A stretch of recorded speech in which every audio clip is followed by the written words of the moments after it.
હમણાં માર્કેટમાં બધા એક જ વાત કરવી છે, એટલે કે આઈપીઓ. લોકોને એમ લાગે છે કે આઈપીઓ એટલે કે લોટરીની ટિકિટ, અપ્લાય કરો, અલોટમેન્ટ મળે અને પૈસા ડબલ. પણ રિયાલિટી થોડી અલગ છે. તો તમે વગર જોયે કોઈ પણ આઈપીઓમાં એપ્લાય કરો તો તમારા પૈસા તો ફસાયા પાક્કા.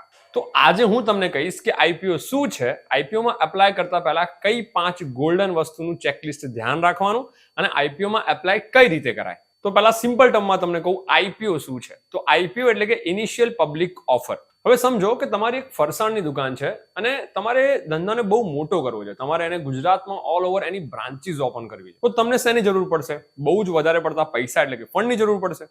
હવે આ પૈસા તમને મળશે કઈ રીતે? તો એના બે ઓપ્શન છે.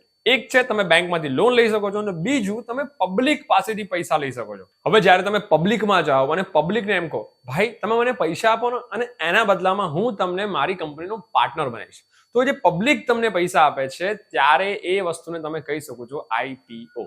હવે અત્યાર સુધી એવું હતું કે તમે સિંગલ એટલે કે તમે કાં તો ભાઈ તમારા ફ્રેન્ડ્સ કે તમારા પાર્ટનર્સ મળીને ધંધો કરતા હતા, તમારા પૈસા પોતાના હતા, તો એ પ્રાઇવેટ કંપની હતી. જેવા પબ્લિકના પૈસા તમારા કંપનીમાં એન્ટર થાય છે તો એ કંપની બની જાય છે પબ્લિક કંપની. હવે આઈપીઓ કેટલા ટાઈપના છે? તો આઈપીઓ બે ટાઈપના છે. એક છે મેઇન બોર્ડ આઈપીઓ અને એક છે એસએમઈ આઈપીઓ. તો બેઝિકલી મેઇન બોર્ડ આઈપીઓ છે શું? તો મેઇન બોર્ડ આઈપીઓ એટલે કે જે લાર્જ કંપનીઝ છે, જેને બહુ મોટું ફંડ જોઈએ છે, જેના શેર્સ બહુ બધા છે અને બહુ બધા લોકો રોકાણ કરે છે, એને મેઇન બોર્ડ આઈપીઓ કહી શકો છો. જેમાં મિનિમમ ઇન્વેસ્ટમેન્ટ છે 14 થી 15,000 રૂપિયા પર લોટ, કારણ કે તમને એક લોટમાં શેર્સ મળે છે અને એમાં રિસ્ક બહુ ઓછું છે કારણ કે વોલેટિલિટી બહુ હાઈ છે. મેઇન બોર્ડ આઈપીઓના શેર્સ જે છે તમે બહુ જ ક્વિકલી માર્કેટમાં વેચી શકો છો કારણ કે બહુ બધા લોકો એ કંપનીના શેર્સ હોલ્ડ કરીને બેઠા હોય છે. જ્યારે હું વાત કરું એસએમઈ આઈપીઓની, તો સ્મોલ એન્ટરપ્રાઇઝ કે બહુ નાની કંપનીઝ કે જેમના શેર્સ બહુ ઓછા છે, એવી કંપનીઝ આ આઈપીઓ લોન્ચ કરે છે. અને આ કંપનીઝમાં તમારે જો શેર્સમાં ઇન્વેસ્ટ કરવું હોય તો આઈપીઓ ભરવો હોય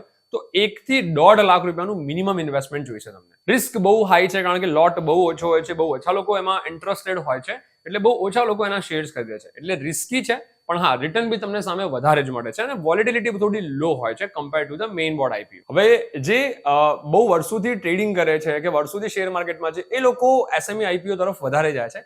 પણ તમે જો શેર માર્કેટમાં બિગનર છો, નવા છો, તો પર્સનલી તમારે એઝ અ ઇન્વેસ્ટર વધારે પડતું મેઇન બોર્ડ આઈપીઓ પર ફોકસ કરવું જોઈએ. હવે સૌથી ઇમ્પોર્ટન્ટ વસ્તુ કે કયા આઈપીઓમાં પૈસા ભરવા. હવે ગ્રે માર્કેટ પ્રીમિયમ જોઈને તો પૈસા નખાય નહીં. તો કઈ 5 ચેકલિસ્ટ છે કે જેનો યુઝ કરીને તમે આઈપીઓ ડિસાઇડ કરી શકો કે આમાં પૈસા રોકવા કે નહીં. તો નંબર 1, કંપનીનો બિઝનેસ. તો ભાઈ કંપની કરે છે શું? કંપની કઈ વસ્તુ બનાવે છે, એની અંદર ફ્યુચરની ડિમાન્ડ છે કે નહીં, કોમ્પિટિશન કેવી છે, અને માર્કેટમાં એ કંપની જે વસ્તુ વેચે છે એની વેલ્યુ કેટલી છે, માર્કેટમાં એનું સેગમેન્ટ કેટલું છે. ઇન શોર્ટ તમારે જાતે કંપનીનું R&D એટલે કે રિસર્ચ એન્ડ ડેવલપમેન્ટ ઉપર કામ કરવું પડશે. Number 2, financial health. એટલે ગુજરાતી તરીકે આપણે સૌથી પહેલા શું જોઈએ કે કોઈ ધંધામાં નફો હોય તો ધંધો કરાય, નુકસાન હોય તો ધંધો ના કરાય. તો તમારે પહેલા એ વસ્તુ ચેક કરવાની છે કે છેલ્લા 3 વર્ષમાં એ કંપનીનો એવરેજ પ્રોફિટ કેટલો છે, કંપની શું કોન્સ્ટન્ટ ગ્રો કરે છે, અને જો તમને લાગે કે એ કંપનીમાં હું ઇન્વેસ્ટ કરીશ, લોંગ ટર્મમાં મને પ્રોફિટ થશે, તો ઇન્વેસ્ટ કરાય. Number 3, valuation. એટલે કે સસ્તું છે કે મોંઘું. તો કંપની જે શેર આપે છે, સપોઝ 100 રૂપિયાનો શેર 500 રૂપિયામાં આપતી હોય તો એ ઓવર વેલ્યુ છે. તમારે એ વસ્તુ ચેક કરાય કે એનો શેર પ્રાઇસ છે વ્યાજબી હોવો જોઈએ, બહુ વધારે પડતો મોંઘો ના હોવો જોઈએ. એટલે વેલ્યુએશન ચેક કરવી બહુ જ જરૂરી છે કે માર્કેટમાં એ કંપનીની વેલ્યુ કેટલી છે. નંબર 4, સૌથી ઇમ્પોર્ટન્ટ, RHP. RHP એટલે કે રેડ હિયરિંગ પ્રોસ્પેક્ટસ. એટલે આને છે ને હું કંપનીની કુંડલી કહું છું. કેમ ભાઈ? કે કુંડલી પરથી તમને ખબર પડે કે કંપનીના નક્ષત્ર કહેવાય એટલે કંપની શું કરે છે ભાઈ એમ. એટલે આમાં તમને બધી ડિટેલ્સ મળે. તમારે સૌથી વધારે આમાં ચેક કરવાનું છે ઓફર ફોર સેલ. હવે ઓફર ફોર સેલ શું છે? જ્યારે કોઈ કંપની 100 લોકોએ ભેગા થઈને ચાલુ કરી છે, હવે એ કંપનીનો 70% 80% જો ભાગ કંપની માર્કેટમાં લોકોને શેર્સમાં ડિસ્ટ્રીબ્યુટ કરતી હોય અને પોતાની જોડે બહુ ઓછા પૈસા રાખે, 10% 20%, તો એ રિસ્કી છે. તો એને કહેવાય પ્રમોટર્સ. એટલે કે જે કંપનીના રિયલ ઓનર્સ છે, એ પ્રમોટર જો મોટા ભાગનો હિસ્સો કંપનીનો વેચી દેતા હોય તો એવી કંપનીમાં ઇન્વેસ્ટ કરતા પહેલા વિચારવું જોઈએ. તો જે કંપનીમાં પ્રમોટર્સ પોતાનો શેર વેચીને ભાગી રહ્યા છે, એ તમારા માટે રેડ ફ્લેગ છે ભાઈ. તો નંબર 5 છે GMP એટલે કે ગ્રે માર્કેટ પ્રીમિયમ. હવે ગ્રે માર્કેટ પ્રીમિયમથી જોઈને લલચાઈ નહીં જવાનું કે ભાઈ ગ્રે માર્કેટ પ્રીમિયમ બહુ સારું છે એટલે આપણે ઇન્વેસ્ટ કરી નાખીએ. હા, GMP થી તમને એક અંદાજો આવે કે લિસ્ટિંગ વખતે કેટલો નફો મળશે, પણ હંમેશા આ ઓફિશિયલ ડેટા નથી હોતા. તો ઇન્વેસ્ટ કરતા પહેલા હંમેશા ધ્યાન રાખવાનું. તો આ હતી 5 ગોલ્ડન ચેકલિસ્ટ જેનું તમારે હંમેશા ધ્યાન રાખવાનું છે આઈપીઓ માં એપ્લાય કરતા પહેલા. નાઉ ઇમ્પોર્ટન્ટ પાર્ટ કે ઇન્વેસ્ટ કરવું કઈ રીતે. તો પ્રોસેસ એકદમ ઈઝી છે. તમારે સૌથી પહેલા ઓપન કરવાનું છે ડીમેટ એકાઉન્ટ. તમે કોઈ પણ બેંકમાં જઈને એની એપ્લિકેશન ઉપર જઈને કે કોઈ પણ બ્રોકર પાસે જઈને તમે તમારું ડીમેટ એકાઉન્ટ ઓપન કરાવી શકો છો. નંબર 2, તમને જોઈશે તમારું બેંક જોડે કનેક્ટેડ યુપીઆઈ આઈડી જેનો યુઝ કરીને તમે ડીમેટ એકાઉન્ટ જોડે તમારું યુપીઆઈ આઈડી કનેક્ટ કરી શકો છો. નંબર 3 છે લોટ સાઇઝ. હવે તમે જ્યારે પણ શેર માટે એપ્લાય કરો તો શેર તમને હંમેશા લોટ સાઇઝમાં મળે. એટલે કે એક લોટની અંદર તમને મળે સપોઝ કે 15 શેર, તો તમારે મિનિમમ 15 શેર માટે અપ્લાય કરવું પડે.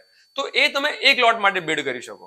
તો તમે 1 લોટ, 2 લોટ, 3 લોટ, આ તમે લોટ વાઇઝ તમે બિડ કરી શકો. તમે પર્ટિક્યુલર શેર માટે બિડ નથી કરી રહ્યા, એનું તમારે ધ્યાન રાખવાનું છે. નંબર 4 છે મેન્ડેટ એપ્રુવ કરવું. જ્યારે તમે એપ્લિકેશનમાં અપ્લાય કરો છો તો ત્યારે હંમેશા યાદ રાખો કે તમારે યુપીઆઈ આઈડી થી એને અપ્રૂવ કરવું બહુ જ જરૂરી છે. મેન્ડેટને એપ્લિકેશનને અપ્રુવમેન્ટ આપવી જરૂરી છે. તો તમે યુપીઆઈ આઈડીમાં જઈને મેન્ડેટ એપ્લિકેશનને અપ્રુવલ નહીં આપો તો એપ્લિકેશન તો ફિલ થશે પણ એ રિજેક્ટ થઈ જશે, એ ફૂલફિલ નહીં થાય. તો આઈપીઓ માં એપ્લાય કરતા પહેલા આ 4 વસ્તુ કરવી બહુ જ જરૂરી છે જેનું તમારે ધ્યાન રાખવાનું છે. તો મિત્રો ધ્યાન એ રાખવાનું છે કે આઈપીઓ માં એપ્લાય કરતી વખતે તમારે તમારું સેવિંગ્સ જીએમપી ની લાલચમાં નાખી નથી દેવાનું, નહીં તો પૈસા ડૂબી જશે. કોઈ પણ દિવસ ઉધાર લઈને ઇન્વેસ્ટ નહીં કરવાનું, એનું ખાસ ધ્યાન રાખજો. અને હા, જ્યારે પણ તમે ઇન્વેસ્ટ કરો તો એક વસ્તુનું ખાસ એ ધ્યાન રાખવું કે જ્યારે બી તમે કોઈ કંપનીમાં પૈસા ઇન્વેસ્ટ કરો છો તો એ લોંગ ટર્મ માટે હોવા જોઈએ, શોર્ટ ટર્મ માટે નહીં. જો તમને આવા જ ફાઇનાન્સના વિડીયો ગુજરાતીમાં જોવા હોય તો આજે જ સબસ્ક્રાઇબ કરો. અને હા, તમે નેક્સ્ટ કયો આઈપીઓ ટાર્ગેટ કરો છો મને કોમેન્ટમાં જણાવો. તો મળું તમને નેક્સ્ટ વિડીયોમાં. Investments in the securities market are subject to market risk. Read all the related documents carefully before investing.